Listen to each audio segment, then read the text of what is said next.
Miss হবে না আপনার পছন্দের টিভি শো। দেখুন জি5 অ্যাপে একদম ফ্রি। নীলু প্লিজ, ও আমাকে কিচ্ছু বলেনি, বরং ও চাকরি খুঁজছে বলে আমি ওকে উপহাস করেছি। এতটা ইনসেন্সিবল কাজ করেছি আমি। তোমার দিদি আমাকে বলেনি যে চুরির দায়ে ওকে ফাঁসানো হয়েছিল। নীলু, তোমার দিদির সাথে যেটা করা হয়েছে সেটা কিন্তু অন্যায়। ছি ছি ছি ছি ছি। এরকম একটা পরিস্থিতির মধ্যে দিয়ে একটা মেয়ে গেলে তার মধ্যে যে কি কি চলতে পারে সেটার কোনো ধারণা আছে তোমার? তোমার তোমার নিজের দিদির প্রতি এতটুকু ফিলিংস নেই? আরে সে তো তোমার নিজের দিদি, নিজের মায়ের পেটের। এখনো তোমার দিদি ভাইয়ের প্রতি এতটা দরদ? হ্যাঁ, আমি জানতাম আমি আমার দিদি ভাই কিছুতেই আমাকে ঠিক মতো করে সংসারটা করতে দেবে না। ও কোনো না কোনো ভাবে আমাদের দুজনের মধ্যে ঢুকে পড়বেই।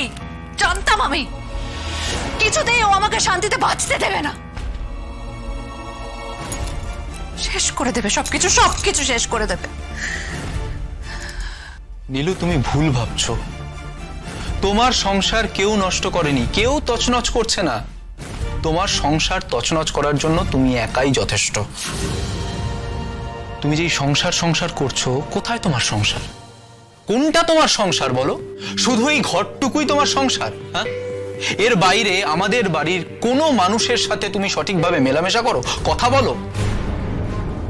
আমি কিন্তু সেই চেষ্টা করেছি সৌর্য, বলো করিনি? এই বাড়িতে বউ হয়ে আসার পর আমি সেই চেষ্টা করিনি?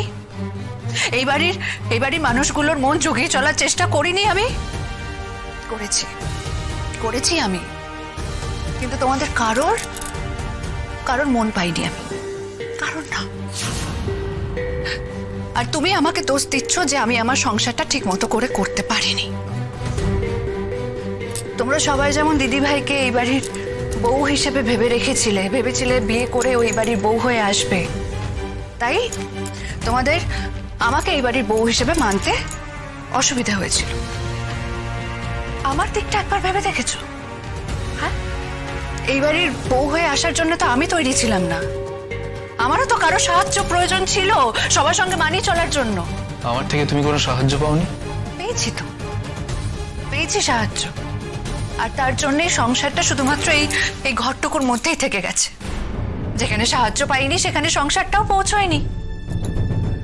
আচ্ছা, আমার একা লাগে না এই বাড়িতে?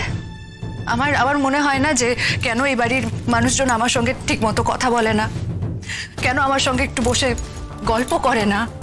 আমার এসব মনে হয় না? কেন আমাকে ওরা এক ঘরে করে দিয়েছে এভাবে, এসব আমার মনে হয় না? বলো, আমাকে কেন দোষারোপ করছো? আমার দোষটা কি?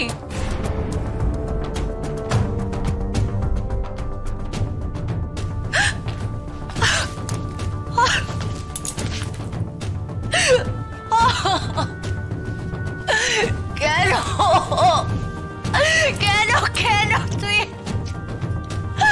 কেন রে দিদি ভাই, তুই আমার এত বড় সর্বনাশটা কেন করলি? কেন করলি? আর আমি বা এখন কি করব? জি5 ডাউনলোড করুন আর সব এপিসোড দেখুন একদম ফ্রি।